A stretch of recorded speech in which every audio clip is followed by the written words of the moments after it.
Hello my dear brother and sister. তো আমি আলোচনা কৰিছো ক্লাস 12 কম্পিউটাৰ সায়েন্স সাবজেক্টখন। এতিয়ালৈকে প্লেলিষ্টত মই বিভিন্ন ধৰণৰ টপিক আলোচনা কৰিলো। তো আজিৰ এই ভিডিওটোত আমি আলোচনা কৰিম এবষ্ট্ৰাক্ট ক্লাস আৰু কনক্ৰিট ক্লাসৰ ওপৰত। এই টপিকটো হ'ব আমাৰ পলিমৰফিজম যিটো টপিক মই আগৰ ক্লাছত আলোচনা কৰিছিলো, সেই টপিকটো এটা এডভান্স পাৰ্ট। আই হোপ তোমালোকে মোৰ আগৰ ভিডিওবিলাক সদায় এটা সিকুৱেন্সিয়েল ৱেত চাই আহিছা। মই সদায় সাজেষ্ট কৰো যে মোৰ ভিডিওবিলাক সদায় এটা সিকুৱেন্সিয়েল ৱেত চাবা, তেতিয়াহে টপিকবিলাক বুজি পাবা। কাৰণ গোটেইবিলাক টপিক এটা আনটোৰ লগত ৰিলেটেড হয়। যদি তোমালোকে খপকৈ এটা ভিডিও চোৱা ন, তোমালোকে টপিকটো বুজি নাপাবা। গতিকে মোৰ প্লেলিষ্ট বিলাক তোমালোকে পাই যাবা, আই বাটনতো লিংক পাবা বা ডেসক্ৰিপচন সেকশনতো লিংক দিয়া আছে। এই গোটেইবিলাক এটা সিকুৱেন্সিয়েল ৱেত চাবা, তেতিয়া তোমালোকে গোটেইবিলাক টপিক একেবাৰে সিম্পল ভাবে বুজি পাবা, যদিও তোমালোকৰ জিৰো নলেজ। ঠিক আছে, মই মোৰ বেষ্ট দি পেলাই তোমালোকক পঢ়াবলৈ চেষ্টা কৰিছো। নাও উইদাউট ৱেষ্টিং মোৰ time, let's discuss today's topic. If you're watching this channel for the first time, hello everyone, myself Dipankar Teka and welcome back to our channel Rainbow Tech. তো আমি আলোচনা কৰো, প্ৰথমতে আমি চাই লও যে এবষ্ট্ৰাক্ট ক্লাস কি হয়। ঠিক আছে, কোৱেশ্চন আহিব পাৰে তোমালোকৰ এক্সামত, এনেকৈ লাষ্ট ইয়াৰৰ এটা কোৱেশ্চন আহিছিল, what is the difference between abstract class and concrete class. তো মই কোৱেশ্চন আনসাৰ বিলাক ইয়াতে দি থৈ দিছো, তোমালোকে ইয়াৰ পৰা নোট কৰিবলৈ নাপাহৰিবা। ঠিক আছে, তো প্ৰথমতে চাই লও এইটো কি দিয়া আছে। An abstract class is a class that cannot be instantiated. Instantiated means what? You cannot create object of it directly. অৰ্থাৎ এটা এনেকুৱা ধৰণৰ ক্লাস যিটো ক্লাসৰ আমি অবজেক্ট এটা মেইন ফাংশনৰ পৰা ডাইৰেক্টলি ক্ৰিয়েট কৰিব নোৱাৰো। আমি ইউজুৱেলি জানো যে আমাৰ যিবিলাক ক্লাস থাকে সেই ক্লাসৰ অবজেক্ট আমি ক্ৰিয়েট কৰিব পাৰো আৰু এই অবজেক্টটোৰ দ্বাৰা সেইটো ক্লাস আমি এক্সেস কৰিব পাৰো। কিন্তু এবষ্ট্ৰাক্ট ক্লাসটো এটা এনেকুৱা ধৰণৰ ক্লাস যিটো আমি আমাৰ মেইন ফাংশনৰ পৰা অবজেক্টৰ পৰা ডাইৰেক্টলি কেতিয়াও ক্ৰিয়েট কৰিব নোৱাৰো। অৰ্থাৎ সেই ক্লাসটোৰ আমি অবজেক্টে ক্ৰিয়েট কৰিব নোৱাৰো। ঠিক আছে, কি লিখা আছে যে you cannot create object of it directly, অৰ্থাৎ সেই ক্লাসটোৰ আমি অবজেক্টে ক্ৰিয়েট কৰিব নোৱাৰো। It is designed to be used as a base class for other class. এইটো ক্লাস এটা এনেকুৱা ধৰণৰ ক্লাস যিটো সদায় অকল বেস ক্লাস হিচাপত ডিজাইন কৰা হয়। বেলেগ যিবিলাক আমাৰ ক্লাসেস থাকিব, যিবিলাক আমাৰ ডেৰাইভ ক্লাস থাকিব, অৰ্থাৎ চাইল্ড ক্লাসেস থাকিব, এই চাইল্ড ক্লাস বিলাকৰ পেৰেন্ট ক্লাস হিচাপত অৰ্থাৎ বেস ক্লাস হিচাপত আমাক ক্ৰিয়েট কৰাত এইটো এটা ডিজাইন কৰা হয়। এটা তোমালোকে চাগে কনফিউজ হৈছা, sir base class, sir other class, sir derive class, sir confuse হৈছো। আরে কনফিউজ কিয় নহবা, কাৰণ তোমালোকে মোৰ আগৰ ভিডিওবিলাক চোৱা নাই, কনসেপ্ট ক্লিয়াৰ নাই, গতিকে তোমালোকে বুজি পোৱা নাই। বাকি যিবিলাকে বুজি পাইছে ভাল কথা, তোমালোকে মোৰ আগৰ ভিডিওবিলাক চাইছা মানে। ঠিক আছে, তো বেস ক্লাস হিচাপত এইটো সদায় ডিজাইন কৰা হয়। এই এবষ্ট্ৰাক্ট ক্লাসটো সদায় বেস ক্লাস হিচাপত ডিজাইন কৰা হয়, যাতে বেলেগ ক্লাস বিলাক অৰ্থাৎ আমাৰ যিবিলাক ডেৰাইভ ক্লাস থাকিব সেইবিলাক আমি এই বেস ক্লাসটোৰ পৰা ডেৰাইভ কৰি পেলাই ক্ৰিয়েট কৰিব পাৰো। আই হোপ এইখিনিলৈকে বুজি পাইছা। কেইটামান ইয়াতে কি পইণ্টছ দিয়া আছে সেইকেইটা আমি এটা এটাকৈ ৰিড কৰি লওঁ। ইয়াতে কি দিয়া আছে যে contain at least one pure virtual functions, অর্থাৎ এবষ্ট্রাক্ট ক্লাস এটা ক্রিয়েট করার কারণে তার ভিতৰত এটলিষ্ট অর্থাৎ মিনিমাম আমার এটা হলো পিওর ভার্চুয়াল ফাংশন এটা থাকিব লাগিব। আর পিওর ভার্চুয়াল ফাংশনটো আমি ওটা জিরোর দ্বারা ইনিশিয়ালাইজ করে দিম। cannot create objects directly, only used as a base class, অর্থাৎ এই যেটো এবষ্ট্রাক্ট ক্লাস হ'ব আমি ইয়াৰ অবজেক্ট এটা ডাইৰেক্টলি ক্ৰিয়েট কৰিব নোৱাৰো, আমি ইয়াক কেৱল এটা বেস ক্লাস হিচাপতে ইউজ কৰিব পাৰিম। Derived classes must implement all the pure virtual functions. যেতিয়া এই বেস ক্লাসৰ পৰা অৰ্থাৎ এই এবষ্ট্ৰাক্ট ক্লাসটোৰ পৰা যেতিয়া আমি এটা derived class ক্ৰিয়েট কৰিম, সেই ক্লাসটোত আমি যেটো আমাৰ পিওৰ ভাৰ্চুয়াল ফাংশন আমি আমাৰ এবষ্ট্ৰাক্ট ক্লাসৰ ভিতৰত থাকিব, সেই পিওৰ ভাৰ্চুয়াল ফাংশনটো আমি ইমপ্লিমেন্টটো তাত প্ৰপাৰলি কৰিবই লাগিব। আমি পিওৰ ভাৰ্চুয়াল ফাংশন এটা এবষ্ট্ৰাক্ট ক্লাসৰ ভিতৰত ক্ৰিয়েট কৰি থৈ দিছো, কিন্তু সেইটোৰ আমি ইমপ্লিমেন্টে কৰা নাই, তেতিয়া হলে আমাৰ সেই প্ৰগ্ৰামটো এৰৰ আহি যাব। গতিকে পিওর ভার্চুয়াল ফাংশনটো আমি মাস্ট হ্যাভ টু ইমপ্লিমেন্ট, অর্থাৎ আমি মাস্ট ইমপ্লিমেন্ট কৰিব লাগিব ডেৰাইভ ক্লাসৰ দ্বাৰা। ঠিক আছে, use to define a common interface for all derive classes, অৰ্থাৎ এইটো আমি বিশেষকৈ তেতিয়া ব্যৱহাৰ কৰো যেতিয়া আমি সকলোবিলাক ডেৰাইভ ক্লাসৰ কাৰণে এটা কমন ইন্টাৰফেস আমি ব্যৱহাৰ কৰিব লগা হয়। আগত পলিমৰফিজমতো মই এটা টপিক বুজাইছো যে ফাংশন ওভাৰলোডিংৰ দ্বাৰা আমি পলিমৰফিজমৰ দ্বাৰা এনেকুৱা কনসেপ্টবিলাক আমি এক্সেস কৰিব পাৰো। অৰ্থাৎ পলিমৰফিজম মানে কি, এটা ফাংশনৰে আমাৰ তাৰ কনটেক্সটৰ ওপৰত বেস কৰি পেলাই তাৰ ফাংশনছৰ যিবিলাক ওয়াৰ্কিং প্ৰসেস সেইবিলাক ডিফাৰেন্ট হয়। আমি কেইবাটাও ফাংশন বহুকেইবাৰ লিখি থকাৰ প্ৰয়োজন নাই, তাৰ ভিতৰত আমি যেটো কনটেক্সট পাস কৰিম মেইন ফাংশনৰ পৰা তাৰ ওপৰত বেস কৰি পেলাই কি বিহেভ কৰি পেলাই তাৰ আউটপুটবিলাক দি থাকিব পাৰে। তো এই ডেৰাইভ ক্লাসৰ এই ইন্টাৰফেস এটা কমন হিচাপত দিয়াৰ কাৰণে আমি এনেকুৱা ধৰণৰ ফিচাৰ্স বিলাক ব্যৱহাৰ কৰো, আৰু এইবিলাক ফিচাৰ্স কোৰ হয় আমাৰ C++ প্ৰগ্ৰামিংটোৰ হৈ যায়।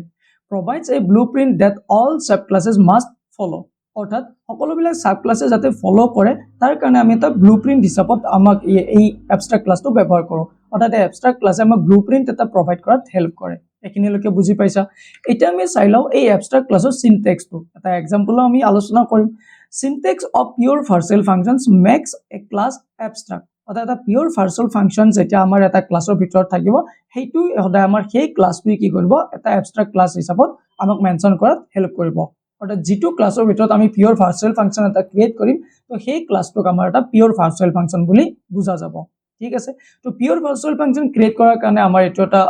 সিনট্যাক্স হয় যে ভাৰ্চুৱেল বুলি ওয়াৰ্ডটো লিখিব লাগে নেক্সট আমাৰ ৰিটাৰ্ন টাইপটো লিখি পেলাই ফাংচন নেমটো দি পেলাই আমি ইয়াতে ইকুৱেল টু 0 এটা এছাইন কৰি দিম এইটো pure virtual function makes class abstract অৰ্থাৎ পিওৰ ভাৰ্চুৱেল ফাংচন এটা আমাৰ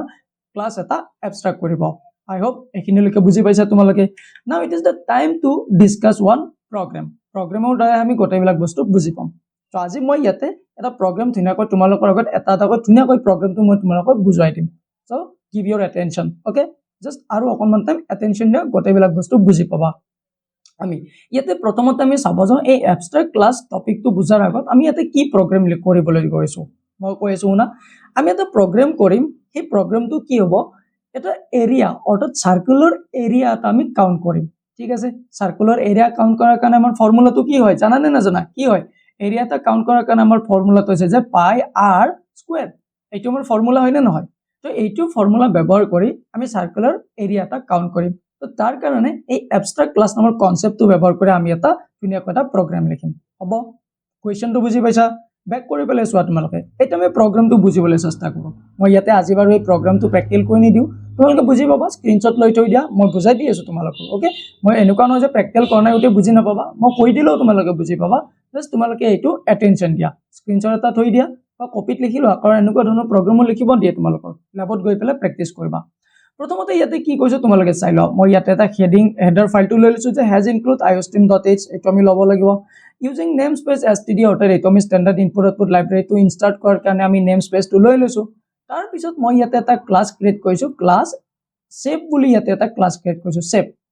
আৰু এই shapeৰ ভিতৰত আমি ইয়াতে পাব্লিক এক্সেস স্পেসিফায়াৰৰ হৈতে ইয়াতে এটা ফাংচন ক্ৰিয়েট কৰিলো এইটো নাম দিছো যে ভাৰ্চুৱেল ফ্লোট এৰিয়া অৰ্থাৎ এৰিয়া নামৰ এটা ফাংচন ক্ৰিয়েট কৰিলো যাৰ ৰিটাৰ্ন টাইপটো ফ্লোট দিছো আৰু ইয়াতে 0 এটা এছাইন কৰি থৈ দিছো তো এইটো এটা আমাৰ কি হ'ব পিওৰ ভাৰ্চুৱেল ফাংচন হ'ব আৰু যেহেতু এইটো এটা পিওৰ ভাৰ্চুৱেল ফাংচন মই ইয়াৰ ভিতৰত ক্ৰিয়েট কৰিলো তো এই ক্লাছটোক আমাৰ কি বুলি জনা যাব এবষ্ট্ৰাক্ট ক্লাছ বুলি জনা যাব বুজি পাইছা এতিয়ালৈকে এখিনিলৈকে ওকে ভেৰি গুড তাৰ পিছত মই ইয়াতে আৰু এটা নৰ্মেল ফাংচন এটা ক্ৰিয়েট কৰিলো যে void display নামৰ এটা ফাংচন ক্ৰিয়েট কৰিলো আৰু ইয়াৰ ভিতৰত মই সি আউট কৰি থৈ দিছো কি সি আউট কৰি থৈ দিছো যে ইয়াৰ ভিতৰত এৰিয়া এটা সি আউট কৰি থৈ দিছো যেটো এৰিয়া আহিব এৰিয়াৰ যেটো ভ্যালু হ'ব সেই এৰিয়াৰ ভ্যালুটো ইয়াতে আমাৰ শো কৰি দিব ঠিক আছে এৰিয়াৰ ভ্যালুটো আমি এৰিয়া নামৰ ফাংচনটো আমি ক্ৰিয়েট কৰি আমি যেটো ইয়াতে পিওৰ ভাৰ্চুৱেল ফাংচনটো ইয়াতে ক্ৰিয়েট কৰিলো তো এই পিওৰ ভাৰ্চুৱেল ফাংচনটো আমি ইমপ্লিমেন্ট কৰিব লাগিব না নালাগে লাগিব মই ইয়াতে আমি অলৰেডি আমি ৰুলছটো চাই আইছো পিওৰ ভাৰ্চুৱেল ফাংচনটো আমি যে ডাইৰেক্ট ক্লাছৰ ভিতৰত আমি ইমপ্লিমেন্ট কৰিবই লাগিব গতিকে ইয়াতে এৰিয়া নামৰ ফাংচনটো আমি ইমপ্লিমেন্ট কৰি আছো তো কৰিম আমি এতিয়া আলোচনা কৰিম বাৰু তো ইয়াতে এৰিয়াৰ ভিতৰত আমি কি কৰিম এৰিয়াৰ যেটো আউটপুট হ'ব ইয়াতে হেটো আউটপুটটো ইয়াতে দেখাই দিব তো এন্ডেল কৰি পেলাই লাইনটো ব্ৰেক কৰি থৈ দিছো তো এটো সেপ ক্লাছৰ ভিতৰৰ কামখিনি হৈ গল এতিয়া মই ইয়াতে এটা কি কৰিলো এতিয়া এই সাৰ্কেল নামৰ এটা ক্লাছ ডেৰাইভ কৰিছো কাৰ পৰা এই শেপৰ পৰা ঠিক আছে বুজি পাইছা তোমালোকে কি কৈছো তো আমি এটা সার্কেল নামৰ এবাৰ এটা ক্লাছ ডেৰাইভ কৰিলো কাৰ পৰা ডেৰাইভ কৰিলো এই শেপ নামৰ এই যেটো আমাৰ এবষ্ট্ৰাক্ট ক্লাছ আছে আৰু এবষ্ট্ৰাক্ট ক্লাছৰ পৰা যেতিয়া আমি এটা ডেৰাইভ ক্লাছ কৰিম ওটা ক্লাছ এটা ডেৰাইভ কৰি পেলাই ক্ৰিয়েট কৰিম ইয়াতে সাৰ্কেল নামৰ এই ক্লাছটো ক্ৰিয়েট কৰিছো নে কৰা নাই কৰিছো ৰাইট যেতিয়া আমি এবষ্ট্ৰাক্ট ক্লাছৰ পৰা এটা যিকোনো ক্লাছ এটা ডেৰাইভ কৰি ক্ৰিয়েট কৰিম তো তেনেকুৱা ধৰণৰ ক্লাছক আমি কি বুলি কম কনক্ৰিট ক্লাছ বুলি কম আচ্ছা কনক্ৰিট ক্লাছ কি হয় এটো আমি আৰু এই ভিডিওটো এই প্ৰগ্ৰামটোৰ পিছত আমি আলোচনা কৰিম বাস এইখিনি এতিয়ালৈকে বুজি পাইছা তো এতিয়া ইয়াৰ ভিতৰত এই যেটো আমাৰ ক্লাছ ক্ৰিয়েট কৰিলো ইয়াৰ ভিতৰত মই এটা ডাটা টাইপ এটা ললো সেইটো ললো যে এটা r নামৰ ফ্লোট টাইপৰ ডাটা টাইপ এটা লৈ ললো ঠিক আছে এটা ভেৰিয়েবল ক্ৰিয়েট কৰিলো সৰি ডাটা টাইপ নহয় ফ্লোট ডাটা টাইপৰ r ভেৰিয়েবল এটা ক্ৰিয়েট কৰিলো তো ইয়াৰ ভিতৰত মই এটা পাব্লিক এক্সেস স্পেসিফায়াৰৰ হৈতে মই ইয়াতে এটা ফাংচন বিলাক ইয়াতে ক্ৰিয়েট কৰিম প্ৰথমতে মই ইয়াতে সাৰ্কেল আৰু ফ্লোট r এই সাৰ্কেল নামৰ ফাংচন এটা ক্ৰিয়েট কৰিছো আৰু ইয়াৰ ভিতৰত যেটো r অৰ্থাৎ যেটো আমাৰ মেইন ফাংচনৰ পৰা পঠিয়াম ইয়াৰে ভ্যালুটা আমি মেইন ফাংচনৰ পৰা পাস কৰিম এজ এ আৰ্গুমেন্ট ঠিক আছে তো এই যেটো r হ'ব এটো ইয়াতে মই পাস কৰি দিছো আৰু ইয়াৰ ভিতৰত মই প্ৰগ্ৰাম এটা স্টেটমেন্ট লিখি থৈ দিছো এটো একেলগে লিখা আছে আমি এনেকে তলে তলে লিখি যাব পাৰো ঠিক আছে মই একেলগে লিখি থৈ দিছো এটো আমি এনেকে লিখিবলা ইয়াতে সেমিকলন স্টাৰ্ট কৰি ইয়াতে ক্লোজ কৰিম এনেকুৱাকৈ লিখিব পাৰো একেলগে লিখি থৈ দিছো একো প্ৰবলেম নাই তো ইয়াতে কি বুজাইছো দিস কিওয়াৰ্ডৰ দ্বাৰা r ইকুৱেল r লিখি থৈ দিছো এইটোৰ দ্বাৰা কি বুজাইছে যে আমাৰ হয়তো ইয়াতে কেতিয়াবা এনেকুৱা হ'ব পাৰে যে এটাতকৈ বেছি ক্লাছ থাকিব পাৰে আৰু প্ৰত্যেকটা ক্লাছত কেতিয়াবা এনেকুৱা হ'ব পাৰে যে r নামৰ ভেৰিয়েবল প্ৰত্যেকটা ক্লাছতে লৈ থৈ দিছো তো গতিকে মই ইয়াতে এনেকুৱাকৈ এইটো বুজাইছো যে দিস r ইকুৱেল r মানে তো এই যেটো ক্লাছৰ ভিতৰত যেটো r হ'ব এই r ৰ ৰিয়েল ভ্যালুটো ইয়াতে এসাইন হ'ব বেলেগ ক্লাছৰ r নহয় r ৰ যেটো ভ্যালু হ'ব হেতু নহয় এই যেটো r ভেৰিয়েবল এই সাৰ্কেল নামৰ ক্লাছৰ ভিতৰত যেটো r থাকিব এই r ৰ যেটো ৰিয়েল ভ্যালু হ'ব হেতু ইয়াতে r ত মই ইয়াতে এসাইন কৰি থৈ দিছো এই দিস নামৰ কিৱৰ্ডটো এইটো বুজায় যে ৰিসেন্ট যেটো r ৰ ভ্যালু হ'ব ৰিসেন্ট অলপতে অহা r ৰ ভ্যালুটো কারেন্ট ভ্যালুটো হেতু ইয়াতে আহিব বুজি পাইছা মই কিনে এটা কাম কৰিছো অকমান মুছি লৈছো বেছি অকমান হেৰি হৈ গল মেস্ট আপ হৈ গল ওকে এখিনি বুজি পাইছা কারেন্ট যেটো r ৰ ভ্যালু হ'ব ইয়াতে এসাইন কৰি থৈ দিছো তাৰ পিছত ইয়াতে ফ্লোট এৰিয়া এতিয়া চোৱা ইয়াতে মই এৰিয়া নামৰ এটা পিওৰ ভাৰ্চুৱেল ফাংচন ক্ৰিয়েট কৰিছিলো ৰাইট তো পিওৰ ভাৰ্চুৱেল ফাংচন এটা ক্ৰিয়েটে কৰিছো ইমপ্লিমেন্ট নাই কৰা গতি মই ইমপ্লিমেন্ট কৰিব লাগিব তেতিয়া আমাৰ এবস্ট্ৰাক্ট ক্লাছ আৰু কনক্ৰিট ক্লাছৰ ডেফিনেশনটো ফুলফিল হ'ব তেতিয়া আমাৰ আউটপুটটো প্ৰপাৰ আহিব নহলে আমাৰ আউটপুটটো নাহিব তো পিওৰ ভাৰ্চুয়াল ফাংশনটো মই ইয়াতে অ্যাসাইন ইয়াতে ক্ৰিয়েট কৰিছো ইয়াতে 0 টা অ্যাসাইন কৰি থৈ দিছো তো এতিয়া মই ইয়াতে ইমপ্লিমেন্ট কৰিম তো ফ্লোট ৰিটাৰ্ন টাইপৰ হইতে এৰিয়া নামৰ ফাংশনটো ভিতৰত মই ইয়াতে প্ৰগ্ৰামটো ধুনিয়াকৈ লিখি লৈছো কি লিখি লৈছো মই ইয়াতে লিখি লৈছো যে return 3:1.4 multiplied by r multiplied by r 3:1.3.14 multiplied by r multiplied by r এইটো কি বুজাইছে যে এই যেটো আমাৰ এটো এৰিয়া বুলিয়া যেটো আমাৰ ফৰ্মুলা পাই r স্কয়াৰ পাইৰ ভ্যালুটো কি হয় 3.14 হয় নে নহয় হয় এতে আমাৰ r স্কয়াৰ অৰ্থাৎ দুটা r আছে আৰু দুইটা r পাইৰ লগত মাল্টিপ্লাই হৈছে গটিকে আমি ইয়াতে এনেকৈ লিখি ললো যে 3.14 মাল্টিপ্লাই বাই r ইনটু r অৰ্থাৎ দুটা r তো ইয়াতে এইটো কি কৰিব ক্যালকুলেট কৰিব r ৰ ভ্যালুটো তো বাৰু আমি মেইন ফাংশনৰ পৰা পঠিয়াম আমি এটা আলোচনা কৰিছো তো হে r ৰ ভ্যালুটো ইয়াতে মাল্টিপ্লাই হয় এইটোৰ লগত মাল্টিপ্লাই হ'ব আৰু যেটো ভ্যালু হ'ব হেতু ইয়াতে ৰিটাৰ্ন কৰি দিব আৰু যেতিয়া এটো এতে ৰিটাৰ্ন কৰি দিব ইয়াৰ পৰা এটা আনসাৰ ৰিটাৰ্ন হ'ব এই আনসাৰ ৰিটাৰ্ন এই ৰিটাৰ্ন হোৱা আনসাৰটো ইয়াতে যেটো মই ডিসপ্লে নামৰ ফাংচন লিখি থৈ দিছো এই ডিসপ্লে নামৰ ভিতৰত সি আউট হৈ যাব ইয়াতে এৰিয়া নামৰ ফাংচনটোৰ লগত বুজি পাইছা ইয়াতে ডাইৰেক্ট এৰিয়াৰ যেটো ইয়াৰ পৰা যেটো ৰিটাৰ্ন হ'ব এই ভ্যালুটো ইয়াতে দেখুৱাই দিব সো হৈ যাব ইউজাৰ সাইডত হোপ এইখিনিলৈকে বুজি পাইছা তো আমি ইয়াতে কি কৰিলো ইমপ্লিমেন্ট কৰিলো তো মাস্ট ইমপ্লিমেন্ট আমি পিওৰ ভাৰ্চুয়াল ফাংশনটো ইমপ্লিমেন্ট কৰিব লাগিবই লাগিব ঠিক আছে হ'ব ঠিক আছে কমপ্লিকেটেড যদি লাগিছে তেতিয়ালে এটা বস্তু মই তোমাক শিওর ক'ব পাৰো হেইটো যে তোমালোকৰ কনসেপ্ট ক্লিয়াৰ নাই আগৰ ভিডিওবিলাক চোৱা নাই হেগুটি হয়তো তোমালোকৰ কাৰণে কমপ্লিকেটেড লাগিব পাৰে বস্তুবিলাক আগৰ পৰা ক্লিয়াৰ কৰি আহা তেতিয়া বুজি পাবা আৰু ইমান পিছত টাফ নহয় হ'ব এটা আমি আগবাইছো নেক্সট এটা কি থাকিল আমাৰ এখিনি কাম হৈ গল আমি এটা মেইন ফাংশনৰ ভিতৰত কি কৰিছো ইয়াতে এটা বস্তু চাইলোৱা আমি ডেফিনেশনত কি পাইছিলো যে যেটো আমাৰ ইয়াতে এবস্ট্ৰাক্ট ক্লাছ হ'ব এই এবস্ট্ৰাক্ট ক্লাছৰ আমি কেতিয়াও অবজেক্ট ক্ৰিয়েট কৰিব নোৱাৰো if even we will create the object suppose here আমি shapesৰ এটা object create কৰিছো s and if we will run this statement we will get an error in this way তোমালোকে ট্রাই কৰিবা এবাৰ ঘৰত ঠিক আছে ল্যাপটপত তোমালোকে ট্ৰাই কৰিবা বা ল্যাবত গৈ ট্ৰাই কৰিবা যদি মই shapeৰ s নামৰ অবজেক্টটো লও অবজেক্টটো ক্ৰিয়েট কৰো ন মোৰ এৰৰ আহিছো যে cannot create abstract object এনেকুৱা এটা এৰৰ আহি যাব so what we have to do here আমি কেনেকুৱাকৈ এক্সেস কৰিব পাৰো আমি ইয়াতে এক্সেস এনেকুৱাকৈ কৰিব পাৰো যেটো এবস্ট্ৰাক্ট ক্লাছৰ যেটো কনক্ৰিট ক্লাছ ক্ৰিয়েট কৰিছিল এইটো সাৰ্কেল এই সাৰ্কেলটো দেখা পাইছা তো এই সাৰ্কেলটোৰ আমি এটা কি কৰিব পাৰো এটা অবজেক্ট ক্ৰিয়েট কৰিব পাৰো আই হোপ এইখিনিলৈকে বুজি পাইছা তো এই যেটো কনক্ৰিট ক্লাছ হ'ব এই কনক্ৰিট ক্লাছটো মই এটা অবজেক্ট ক্ৰিয়েট কৰিলো ইয়াতে c আৰু এই c ৰ ভিতৰত মই ইয়াতে এটা আৰ্গুমেন্ট পাস কৰি দিলো ঠিক আছে মই ইয়াতে কি পাস কৰিছো 7 তো 7 টো কিয় পাস কৰিছো কাৰণ মই ইয়াতে এইটো যেটো সাৰ্কেল বুলি আছে এই সাৰ্কেলৰ ভিতৰত ইয়াতে ফ্লোট r এইটো এটা ভ্যালু লৈ থৈছে নে তো নাই r তে r ৰ ভ্যালুটো আমি ইয়াৰ পৰা পাস কৰি দিলো 7 ঠিক আছে তো 7 টো পাস কৰি দিয়াৰ লগে লগে ইয়াতে কি হ'ব ক্যালকুলেট হ'ব যে 3.14 into 7 into 7 আৰু ইয়াৰে এটা আউটপুট আহিব তো আউটপুটটো কি কৰিব ইয়াতে আমাক আউটপুটটো দেখাই দিব তো আউটপুটটো দেখুৱাৰ কাৰণে আমি ইয়াতে এটা কি কৰিব লাগিব আমি ইয়াতে ৰান কৰিব লাগিব কি এই ফাংচনটো কল কৰিব লাগিব তো সি অবজেক্টৰ দ্বাৰা এটা মই কি কৰিছো এই ডিসপ্লে নামৰ ফাংচনটো কল কৰিছো বুজি পাইছা তো ডিসপ্লে নামৰ ফাংচনটো কল কৰাৰ লগে লগে যেটো ৰিটাৰ্ন কৰি দিছিলে ভ্যালু ইয়াৰ পৰা এই এৰিয়া নামৰ ফাংচনটো এই ভ্যালুটো আমাক ইয়াতে শো কৰি দিব আৰু ৰিটাৰ্ন 0 লিখি পেলাই মই ইয়াতে প্ৰগ্ৰামটো সাকসেসফুলি এক্সিকিউট হোৱা বুলি ইয়াতে মই দেখুৱাই থৈ দিছো তো এতিয়া ইয়াৰ আউটপুট ইয়াতে ধুনিয়াকৈ কি আহিব যে এৰিয়া ইকুৱেল 153.86 তো এনেকুৱা এটা আউটপুট আমি পাই যাম So that's how abstract class and the concrete class always work. ইয়াৰ আগত মই ধুনীয়াকৈ ইয়াৰ বেসিক স্ট্ৰাকচাৰ্স বেসিক সিনট্যাক্স আৰু ইয়াৰ ডেফিনিশন বিলাক ৰুলস বিলাক মই লিখি থৈ দিছো তোমালোকে অলৰেডি চালা মই আলোচনা কৰিলো now it is the time to discuss about our concrete class before discussing this concrete class মই এতে তোমালোকৰ আগত জনাব বিচাৰিছো মই তোমালোকৰ কাৰণে লৈ আহিছো ক্লাস 12 ৰ কম্পিউটাৰ সায়েন্সৰ কমপ্লিট নোটস বিলাক A to Z গোটে স্ট্ৰাকচাৰ্স ফলো কৰি পেলাই ইয়াতে মই কোৱেশ্চন আনসাৰ বিলাক লৈ আহিছো এতিয়ালৈকে বিভিন্নজন ষ্টুডেন্টে এই নোটখিনি বাই কৰিছে আৰু ডেফিনেটলি তেওঁলোকক হেল্প হৈছে if you also wish to buy these notes you can buy it তোমালোকে এইটো UPI নাম্বাৰ আছে ইয়াতে 299 পেমেন্ট কৰি পেলাই তোমালোকে এইখিনি নোটস লব পাৰা তাৰ এটা স্ক্ৰিনশ্বট লবা পেমেন্টৰ আৰু WhatsApp নম্বৰটো পঠাই দিবা আৰু মই PDF টো তাত পঠাই দিম ঘৰতে বহি পঢ়ি থাকিব পাৰিবা ইয়াতে কি ইনক্লুড থাকিব গোটেইবিলাক মই ইয়াতে লিখি থৈ দিছো ইয়াৰ পৰা তোমালোকে চাই লবা কনসেপ্ট বিলাক তোমালোকে মোৰ ভিডিঅৰ ফলত পুৰা চাব পাৰিবা আৰু ইয়াৰ নোটস কিনি তোমালোকে ম্যানুয়ালি বনোৱাৰ প্ৰয়োজন নাই ইয়াৰ পৰা তোমালোকে লৈ লবা and here I want to give one assurity এই যদি কোৱেশ্চনস বিলাক তোমালোকে সোৱা আৰু এইখিনি যদি তোমালোকে লৈ লোৱা ইয়াৰ পৰা ডেফিনেটলি তোমালোকক গুড স্কোৰ হেল্প কেৰি কৰা ডেফিনেটলি হেল্প কৰিব তোমালোকক আই বাটনে এটা ভিডিও দি থৈ দিছো তোমালোকে চাবা যে মই পঢ়া ভিডিও বিলাক ষ্টুডেন্টৰ কনসেপ্ট বিলাক বা কোৱেশ্চনস বিলাক তেওঁলোকৰ কেনেদৰে হেল্প হৈছিলে ঠিক আছে এতিয়া আমি আগবাঢ়িছো এই কনক্ৰিট ক্লাছৰ বিষয়ে আলোচনা কৰো although concrete class কি হয় মই এটো অলৰেডি আলোচনা কৰিলো তথাপি থিওৰিটো আমি চাই লৈছো what is a concrete class a concrete class is a class that can be instantiated that is you can create object of it অৰ্থাৎ এটা এনেকুৱা ধৰণৰ ক্লাস যেটো আমি ইনস্ট্যান্সিয়েটেড কৰিব পাৰো অৰ্থাৎ আমি সেই ক্লাসটোৰ এটা অবজেক্ট ক্ৰিয়েট কৰিব পাৰো মই ইয়াত কি কৈছিলো যে এবষ্ট্ৰাক্ট ক্লাসৰ আমি কেতিয়াও এটা অবজেক্ট ক্ৰিয়েট কৰিব নোৱাৰো আৰু এবষ্ট্ৰাক্ট ক্লাসৰ যেহেতু নোৱাৰো তো কনক্ৰিট ক্লাসৰ আমি এটা কি কৰিব পাৰো অবজেক্ট ক্ৰিয়েট কৰিব পাৰো ঠিক আছে এইটো এটা বহুত বেছি ইম্পৰ্টেন্ট নোট কৰি ৰাখিবা it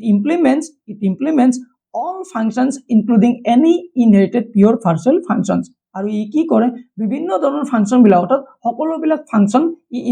ইনহেৰিট কৰাত পাৰ্সিয়াল ফাংচনে হওক বা নৰমাল ফাংচনে হওক হেবিলাক ইমপ্লিমেন্ট কৰাত আমাক হেল্প কৰে here are again some key points those are a regular class where all functions are fully defined এইটো এটা এনেকুৱা ধৰণৰ ক্লাস অৰ্থাৎ ৰেগুলাৰ ক্লাস য'ত সকলো ধৰণৰ ডেফিনেশন বিলাক আমাৰ ফাংচনৰ ভিতৰত ডিফাইন কৰা থাকে objects can be created directly অৰ্থাৎ এই কনক্ৰিট ক্লাসৰ অবজেক্ট আমি ডাইৰেক্টলি ক্ৰিয়েট কৰিব পাৰো if derived from an abstract class must implement all pure partial functions যদি আমাৰ এটা abstract classৰ পৰা কনক্ৰিট ক্লাস এটা ডেৰাইভ কৰো আৰু এই abstract ক্লাসটোৰ ভিতৰত যিবিলাক আমাৰ পিওৰ পাৰ্সিয়াল ফাংশন থাকিব এই গোটেইবিলাক পাৰ্সিয়াল ফাংশন আমাৰ কি হ'ব লাগিব ইমপ্লিমেন্ট কৰা থাকিব লাগিব অৰ্থাৎ কনক্ৰিট ক্লাসটোৰ ভিতৰত তাৰ ইমপ্লিমেন্টেশনটো থাকিব লাগিবই লাগিব যদি না থাকে তো এই প্ৰগ্ৰামটো কি হ'ব run নহব if any pure partial function is left unimplemented class become abstract again আৰু যদি আমাৰ পিওৰ পাৰ্সিয়াল ফাংশন এটা আমাৰ ইমপ্লিমেন্ট কৰিব ৰৈ যায় তেতিয়া কি হ'ব সেই কনক্ৰিট ক্লাসটো আমাৰ কি হ'ব abstract class হিচাপতে ধৰি লব অৰ্থাৎ আমি পিওৰ পাৰ্সিয়াল ফাংশনটো সদায় ইমপ্লিমেন্ট কৰিব লাগিব আমি যদি দুটা পিওৰ পাৰ্সিয়াল ফাংশন ক্ৰিয়েট কৰিছো তো এই দুইটা আমি কনক্ৰিট ক্লাসৰ ভিতৰত আমি তাক ইমপ্লিমেন্ট কৰিব লাগিব most classes we write in normal programs are concrete classes normally আমি যিবিলাক programs লিখো বা তাৰ ভিতৰত যিবিলাক ক্লাস ক্ৰিয়েট কৰো হেবিলাকক একতা কি বুলি কোৱা হয় concrete classes বুলি কোৱা হয় ঠিক আছে এতিয়া মই ইয়াতে তোমালোকৰ আগত abstract class আৰু concrete classৰ মাজত এটা ধুনীয়াকৈ কম্পাৰিজন টেবল এখন লৈ আহিছো চাৰ্ট এখন তোমালোকে ভিডিওটো পজ কৰা এই টেবলখন তোমালোকে নোট কৰা কাৰণ ইয়াৰ ওপৰত তোমালোকক ডিফাৰেন্ট লিখিব দিব পাৰে বা ইয়াৰ ওপৰত MCQ ৰিলেটেড কোৱেশ্চন আহিব পাৰে 1 মাৰ্ক ৰিলেটেড কোৱেশ্চন আহিব পাৰে মই এটা টেবল আকাৰত ধুনীয়াকৈ গোটেইখিনি লৈ আহিছো তোমালোকে এইখিনি চাই লবা মই এইখিনি আৰু এবাৰ ৰিড কৰিবলৈ নাযাও বহুত বেছি টাইম কনজিউমিং হৈ যাব ভিডিওটো অলৰেডি মই গোটেইখিনি আলোচনা কৰিছো জাস্ট মই এতে চাৰ্ট হিচাপত এইখিনি লৈ আহিছো তোমালোকে নিজে এবাৰ ৰিড কৰিলে ইয়াৰ পৰা গোটেইখিনি বস্তু বুজি পাবা ঠিক আছে ইয়াৰ ওপৰত ডিফাৰেন্ট কোৱেশ্চন আহিব পাৰে ইয়াকে ডিফাৰেন্ট লিখিব দিব পাৰে what is the difference between abstract class and concrete class how abstract class is work how concrete class is work তোমালোকে ইয়াৰ পৰা লিখিব পাৰিবা ঠিক আছে তো তোমালোকে মোক ভিডিওটো চাই কেনেকুৱা পাইছা কমেন্ট সেকশনত জনাবলৈ নাপাহৰিবা আৰু এই প্লেলিষ্টটো কন্টিনিউ কৰি ৰাখিব লাগিব না নালাগে তোমালোকে হেটো জনাবা and if you wish to buy these notes you can buy it তোমালোকে এই পেমেন্ট কৰি পেলাই UPI নম্বৰটো পেমেন্ট কৰি পেলাই লৈ লবা তাৰ এটা স্ক্ৰিনশ্বট WhatsApp নম্বৰটো দি দিবা ঘৰতে বহি পঢ়ি থাকিব পাৰিবা কনসেপ্ট বিলাক মোৰ ফালৰ পৰা চাই থকা আৰু নোটস বিলাক তোমালোকে ম্যানুয়ালি বনোৱাৰ প্ৰয়োজন নাই যেহেতু মই ইয়াতে অলৰেডি প্ৰিপেয়াৰ কৰি থৈ দিছো তো তোমালোকে সদায় স্মাৰ্ট ষ্টাডি কৰা স্মাৰ্ট ষ্টাডি বৰ্তমান যুগত এই 2020 এইটো যিটো যুগ চলি আছে এইটো যুগত স্মাৰ্ট ষ্টাডি সকলোকে এটা পাৰফেক্ট কৰিব পাৰে তোমালোকে নোটছখিনি মোৰ ফালৰ পৰা লৈ ল'ব পাৰিবা আই gave my 100% when I was preparing this notes okay now তোমালোকে স্কিপ কৰিব নালাগে নেক্সট ক্লাছত আমি কি আলোচনা কৰিম নেক্সট ক্লাছত আমি আলোচনা কৰিম ডাটা ফাইল হ্যান্ডলিং এৰ উপৰত তাৰ ওপৰত আমি ইন্ট্ৰডাকচন আলোচনা কৰিম আৰু কিছুমান টাইপছৰ বিষয়ে আমি আলোচনা কৰিম ভিডিওটো যদি ভাল লাগিছে ফ্ৰেণ্ডৰ মাজত শ্বেয়াৰ কৰা আৰু তোমালোকে এইটো কমেন্ট কৰি জনাবা যে প্লেলিষ্টটো কন্টিনিউ কৰিব লাগিব না নালাগে আজি বাৰু এইখিনিতে আহিছো ধন্যবাদ